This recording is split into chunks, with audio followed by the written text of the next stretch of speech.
Hi అందరికీ ఎలా ఉన్నారు? లాస్ట్ వీడియోలో చెప్పినట్టుగా మేమైతే పార్సెల్స్ అన్నీ డొనేట్ చేసేసాము. సో, నా బర్త్‌డే సెలబ్రేషన్స్ అయితే చాలా చాలా హ్యాపీగా జరిగింది. అండ్ నేను ఫుడ్ డొనేట్ చేస్తున్నంత సేపు I really felt happy. And ఒక థాట్ అయితే వచ్చింది. నెక్స్ట్ టైం కూడా ఇలానే ప్లాన్ చేసుకుందామని.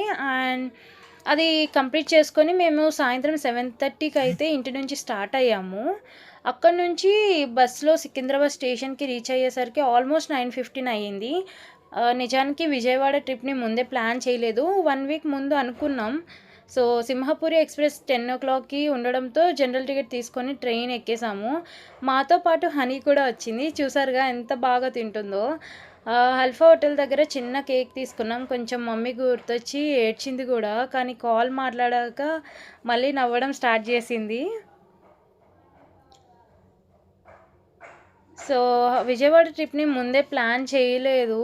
సో, టికెట్స్ చూసేసరికి అవైలబుల్ లేవు. అందుకే నైట్ ట్రావెల్ చేద్దామని జనరల్ టికెట్ తీసుకోవాలని డిసైడ్ అయ్యాం. నైట్ అయితే కొంచెం సీట్స్ అవైలబుల్‌గా ఉండొచ్చు అంటే ఫ్రీగా ఉంటుందని ప్లాన్ చేసేసుకున్నాం.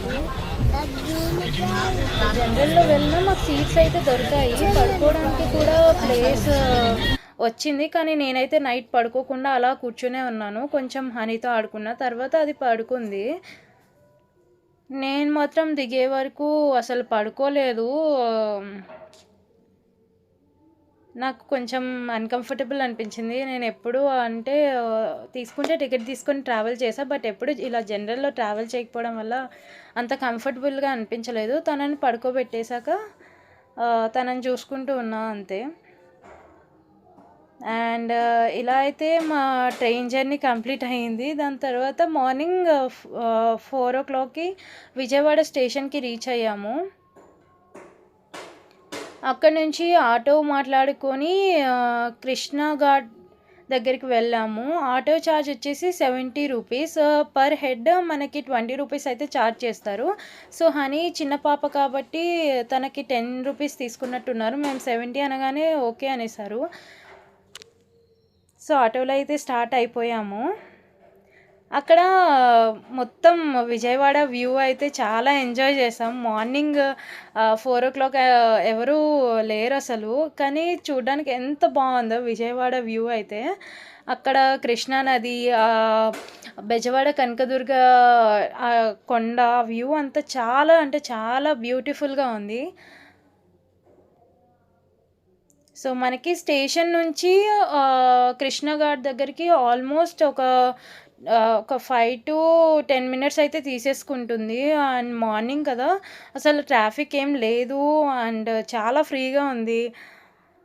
మార్నింగ్ వైబ్స్ అంతా అసలు బాగుంది జర్నీ చేస్తుంటే. మేము వన్స్ ఆ కృష్ణా నదిని చూడగానే అసలు ఎక్సైట్‌మెంట్ వచ్చేసింది. నిద్ర లేదు. అసలు టయర్డ్ అనిపించలేదు. ఎంతో హ్యాపీగా అనిపించింది. బట్ మనం సడన్‌గా ప్లాన్ చేసిన ట్రిప్స్ అయితే చాలా బావుంటాయి. అండ్ నేనసలు ఎందుకు విజయవాడ వెళ్ళాననే రిగ్రెట్ అయితే లేకుండా ఉంది ఈ ట్రిప్ అయితే. It was really beautiful. And అక్కడ స్నానం చేసి డ్రెస్సులు మార్చుకున్నాము. సో, అక్కడే మనకి డ్రెస్సులు మార్చుకోవడానికి రూమ్స్ కూడా ఉంటాయి. చెప్పులు కూడా ఫ్రీగా షాప్స్ దగ్గర పెట్టుకోవచ్చు. మనం కృష్ణానదిలో స్నానం చేసే ముందు పసుపు, కుంకుమ తీసుకొని వెళ్తే బాగుంటుంది. లేదంటే అక్కడే అన్నీ అవైలబుల్‌గా అయితే ఉంటాయి. పూజకు కావాల్సిన వస్తువులు కూడా అక్కడే దొరుకుతాయి. రెడీ అయ్యాక కొండపైకి వెళ్ళడానికి ఫ్రీ బస్ అయితే ఉంటుంది. క్యూలో వెయిట్ చేశాక బస్సు వచ్చింది. అలా పైకి వెళ్ళాము. అక్కడ బ్యాగ్స్, మొబైల్స్ డిపాజిట్ చేసి సెక్యూరిటీ చెక్ అయ్యాక దర్శనానికి వెళ్ళాము. మేము వెళ్ళిన రోజు రష్ చాలా తక్కువగా ఉంది. వెడ్నెస్డే మార్నింగ్ కావడంతో దర్శనం చాలా ఫ్రీగా అయిపోయింది. అండ్ అక్కడ అమ్మవారిని చూడగానే నిజంగా చాలా ప్రశాంతంగా అనిపించింది.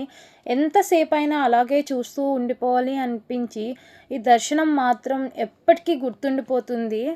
సో, నా బర్త్‌డేకి నేను తీసుకున్న ఒక చిన్న డెసిషన్ అయితే నేను అస్సలు ఎంతో హ్యాపీగా అనిపించింది. అండ్ ఈవెన్ చాలా పాజిటివ్ వైబ్స్ అయితే వచ్చాయి. ఇది చూసారు కదా! ఇదైతే మనకి ఎంట్రన్స్ గేట్ అనమాట. సో, మేమైతే బస్ ద్వారా వెళ్తున్నాం. అక్కడ ఈవెన్ మనకి మెట్ల ద్వారా కూడా వెళ్ళే ఛాన్స్ ఉంది. ఇక్కడైతే మనకి ప్రసాదం కౌంటర్స్ ఇవన్నీ ఉంటాయి. మనము గుడి నుంచి రిటర్న్ అయిపోయాక ఇక్కడికొచ్చి ప్రసాదం అయితే కలెక్ట్ చేసేసుకోవచ్చు. అండ్ ఇవన్నీ బ్యాగేజ్ అండ్ మొబైల్ ఫోన్స్ అయితే మనం డిపాజిట్ చేసి అక్కడ క్యూ లైన్ అయితే ఉంటుంది. క్యూ లైన్‌లో నిల్చోవాలి. సో, ఆ రోజు మాకేం రష్ లేదు కాబట్టి ఫ్రీగా ఉంది. సో, పూజ కంప్లీట్ చేసుకొని బయటికి వచ్చేసాము. అక్కడ గణపతి, శివయ్య ఆలయాలు కూడా దర్శించుకున్నాం. చాలా మంచి ఎక్స్‌పీరియన్స్.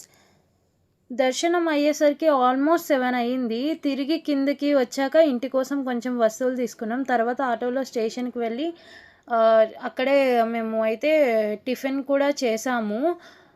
సో, మళ్ళీ జనరల్ టికెట్ తీసేసుకుని సాయి షిరిడి ఎక్స్‌ప్రెస్‌లో వెళ్దామని డిసైడ్ అయిపోయాము. టికెట్ పర్ హెడ్ ఒక 140 రూపీస్ అయితే పడ్డది మాకు. మార్నింగ్ 9కి స్టార్ట్ అయ్యాము. అండ్ ఇది చూడండి స్వర్ణగిరి వ్యూ అనమాట. మేము ట్రైన్‌లో తీసుకున్నాము పగిడిపల్లె జంక్షన్ దగ్గర. సో, మేము 9కి స్టార్ట్ అయితే మధ్యాహ్నం 3:30-4 మధ్య సికింద్రాబాద్ అయితే రీచ్ అయిపోయాము. అక్కడ ఫుడ్ తిని బస్ ఎక్కి ఇంటికి వచ్చేసాం. రోజు మొత్తం చాలా బాగా గడిచింది. ఇలా నా కొత్త ఏడాదిని ఒక ట్రిప్‌తో స్టార్ట్ చేయడం ఇంకా స్పెషల్‌గా అనిపించింది.